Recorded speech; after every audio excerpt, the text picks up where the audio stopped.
Moi, je vois le monde d'en haut. Je le survole. D'ici, tout se ressemble. À perte de vue. De temps en temps, un clocher se détache. Et c'est tant mieux. J'aime le monde vu à vol d'oiseau. Je m'appelle Marc-Antoine, je suis pilote d'hélicoptère. Ma blonde, Daphné, est plus terre à terre. Elle est comptable agréée, elle travaille dans une entreprise funéraire. J'aurais jamais cru qu'un jour je sortirais avec une fille qui travaille dans une maison funéraire. Pas la grosse entreprise que vous voyez là, mais celle-là. La plus petite. En dessous de moi. Vu d'ici, tout est pareil. Or, quand on regarde de plus près, on apprend que derrière des noms bien de chez nous se cachent des grandes multinationales. Et à côté de ces gros joueurs-là, il y a les autres, celles qu'on appelle les PME. Véritables créatrices d'emplois. Quelques centaines de petites et moyennes entreprises, hyper réglementées.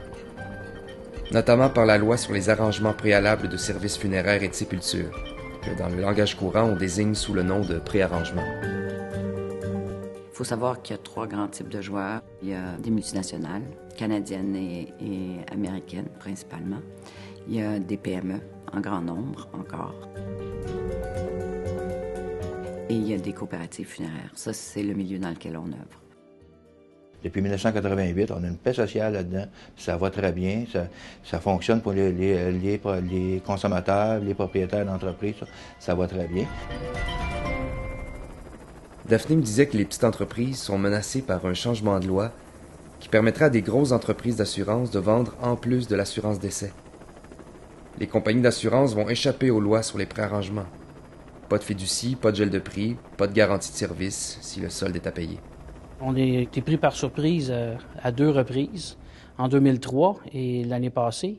Des modifications avaient été apportées à des règlements qui nous touchent directement sans que jamais nous ayons été consultés ni de près ni de loin. C'est absolument inacceptable. Il y a sûrement des gros joueurs qui sont en arrière des compagnies d'assurance pour pouvoir les faire entrer ici au Québec, pour être capable d'avoir fait du lobbying comme ça. Je pense qu'il est temps qu'on se pose de justes questions, de bonnes questions, et qu'on fasse une comparaison équitable.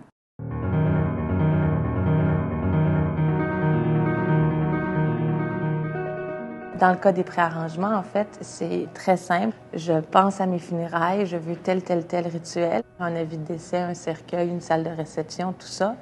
On met un prix à tout ça. Les gens peuvent nous payer jusqu'à 5 ans et le prix est gelé à la signature du contrat. Le client reçoit une lettre de la fiducie comme quoi son argent est protégé.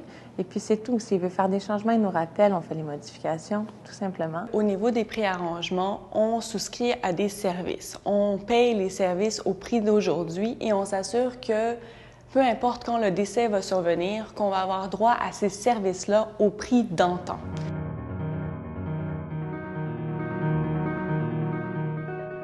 Les assurances, on paye une prime, donc on verse de l'argent aux assureurs et puisqu'on ne sait pas exactement quand est-ce qu'on va décéder, c'est fort possible qu'on puisse payer plus que le service auquel on a souscrit.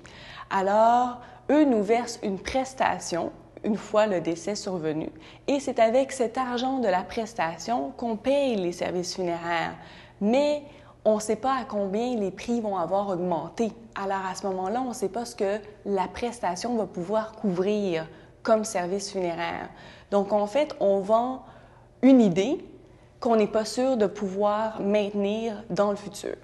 Une femme de 70 ans, elle a une espérance de vie de 15 ans. Mais prenons la moyenne, donc elle va payer pendant 15 ans la prime d'assurance funéraire.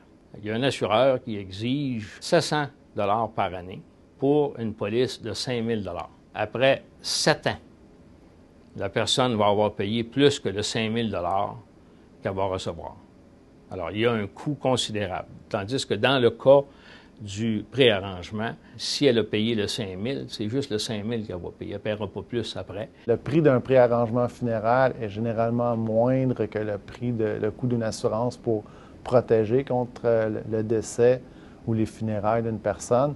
La logique derrière ça, c'est que le moins d'intervenants qu'on a dans une transaction financière, le plus qu'il nous en reste au bout.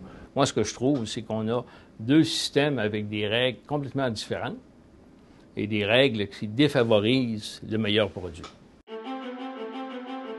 Donc, 2 poids, 2 mesures. Une loi pour les petites PME et une autre pour les assureurs. Les compagnies d'assurance misent beaucoup sur la sollicitation pour vendre leurs produits. J'ai vécu une expérience assez troublante. J'ai dû actualiser récemment une carte de crédit. La personne m'a dit j'ai quelque chose à vous proposer qui est fantastique pour vous. Alors, je dis oui. Oui, elle dit c'est d'assurer votre solde de carte de crédit. J'ai dit non, mademoiselle, j'ai dit je m'excuse, j'ai terminé ce que je devais faire avec vous et je ne veux plus parler de cette chose. Mais la dame était bouleversée. Ce qui a été troublant, c'est qu'on a insisté pour me dire que je ne comprenais pas ce qui m'était offert. On n'a pas le droit de faire de sollicitation, alors il faut que les gens nous appellent et vraiment on est très respectueux de ça. Je pense à le cas d'une dame, il y avait quelqu'un qui était venu pour lui vendre une assurance décès. En fait, alors elle me disait, je comprends pas trop, évidemment, elle dit, je lui ai dit que moi j'avais mes préarrangements, j'avais pas de famille, je voyais pas l'utilité et cette dame-là a passé tout l'après-midi avec la dame. Elle dit, j'arrivais pas à m'en défaire. Je sais pas par quel moyen, mais à tout événement, la dame m'a rappelé et il lui avait pris un dépôt déjà dans son compte. L'assurance funéraire est vendue par des démarcheurs qui vont effectivement vendre leur salade. Les gens ne comprennent pas. Ça va être de la vente sous pression et ils vont signer des contrats qu'ils ne comprennent pas. Et à un moment donné, ils vont vouloir s'en sortir, puis là, ils vont découvrir qu'ils ne peuvent pas avoir leur argent. J'ai reçu une proposition d'assurance funéraire et décès pour moi, mes 2 enfants et ma femme. Je pensais que c'était un bon deal, entre parenthèses, sauf que finalement, quand tu fais le calcul, on parle de 600 $ par année, par personne. Donc, j'étais à 2400 par année pendant 25 ans. Donc là, ça commence à faire beaucoup d'argent. Les entreprises funéraires au Québec sont des entreprises qui sont encore détenues par des gens du milieu. Ce sont des PME et c'est des entreprises qui rendent des services très spéciaux. De pouvoir accompagner du mieux qu'on peut des gens dans ce moment-là, puis de se dire qu'on le fait pas parce qu'on est une multinationale, puis qu'on regarde des sous, puis qu'on regarde ça de très loin, mais parce qu'on s'implique en amenant une réflexion, en amenant une sensibilité, en offrant des services, des lieux, des lectures, des pistes de réflexion. En fait, en pouvant le faire de la manière qu'on le fait, je pense que ça peut faire une différence. Daphné et tous les gens de ce milieu-là ressemblent pas du tout à des vilains croque-morts qui seraient sans égard pour les clients qui desservent. Au contraire. Daphné et beaucoup d'autres employés, beaucoup d'autres citoyens comme elle, vous conjurent de ne pas adopter cette loi inutile qui vient brouiller les cartes, alors même que la loi des arrangements préalables de services funéraires a atteint un juste équilibre, un équilibre entre les intérêts réels des consommateurs et ceux des entreprises qui les desservent, souvent depuis plusieurs générations.